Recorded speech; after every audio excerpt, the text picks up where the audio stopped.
Well, hello, friends. It's time for a Facebook Live. Anyway, Facebook and Instagram. Sorry about that.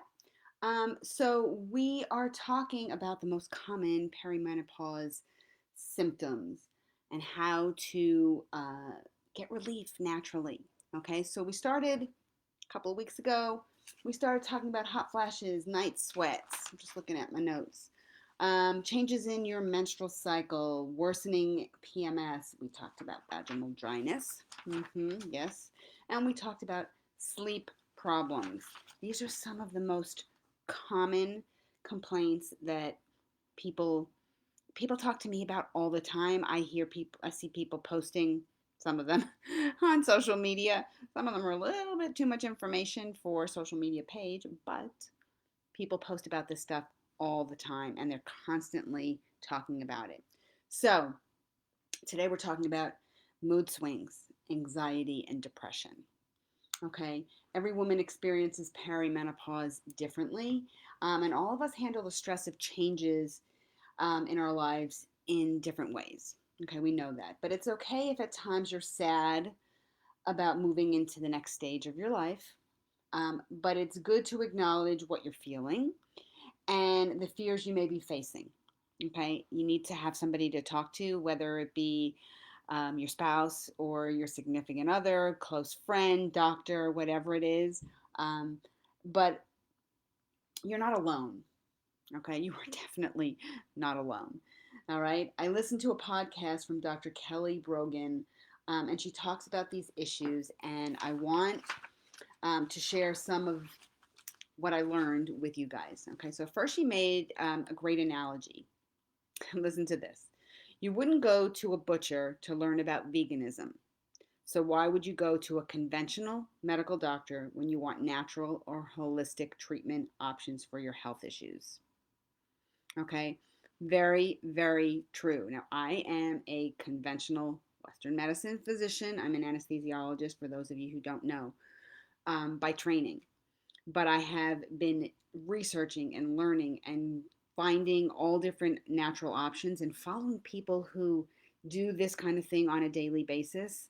So, although I do speak to my medical doctors about my intentions and my plans, I don't always get the best information from them because they are trained in Western medicine. They want to prescribe. Western medicine in general, we're not trained to ask, why is this happening? Okay, it is not part of the mindset when someone presents with symptoms. Most Western medicine doctors want to treat. So it's diagnose and treat. So test, test, test, treat, treat, treat. And usually that involves medication. Okay, I'm not saying that that's always a bad thing. Sometimes that is going to play a role, no doubt about it. But if you're looking for natural options, you need to speak to somebody who is going to work with you. And if your conventional doctor is not that person, then you need to reach out and find somebody who is.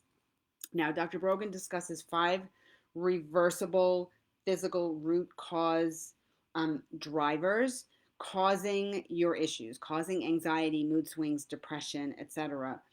And we're going to talk about 2 of them today, and we'll continue the rest of them on Thursday because it's too long for one talk.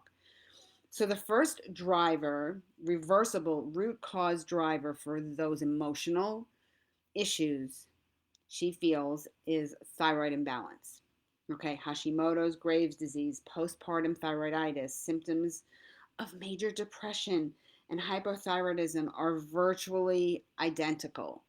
Okay, but clearly you wouldn't treat hypothyroidism with Prozac or Zoloft. So you really need to look into that as a root cause. So if your doctor doesn't, just wants to put you on Xanax or Zoloft or something because you're having emotional issues, you may want to ask them to check your thyroid. Okay? That doesn't mean you have to have weight gain and all the other symptoms that may be associated with thyroid. This may be all you present with. Okay? Number 2, and this is one that people don't want to hear me about because they just think it's okay, gluten and dairy antigenicity. Okay, meaning you have a problem with those proteins, the antigens on the gluten and on the dairy. Okay, literature is starting to say that the proteins in these categories of processed foods like bread, cheese, etc., create an inflammatory response in the body. I can tell you it is so true. I have stopped eating gluten, I have stopped eating dairy, and I am a mazillion times better than I was before. So people assume that all inflammatory symptoms to these foods occur in the gut, but they are finding it occurs in the brain as well. Okay, Dr. Brogan, and I agree that anyone with anxiety, depression, and autoimmune should eliminate dairy and gluten, okay, for a minimum of a month and see if their symptoms improve. I think it needs to be more than a month because you really need to really test it out and you really need to check ingredients to make sure that you really eliminated, because just by not drinking milk doesn't mean you're not eating products that contain milk. Okay. So I noticed it in a couple of days. That's not going to be the case for everybody. It may take you 3 to 4 weeks, 6 weeks, but it's worth it. It's worth it to feel better. So I would say give it a go. Okay. I mean, to find gluten free and dairy free products in the market these days is so easy. I mean, like we have it so easy compared to 10 years ago. That's all I can say. So we're going to continue on Thursday with the other three root cause drivers that may be causing your anxiety, mood swings, depression, etc.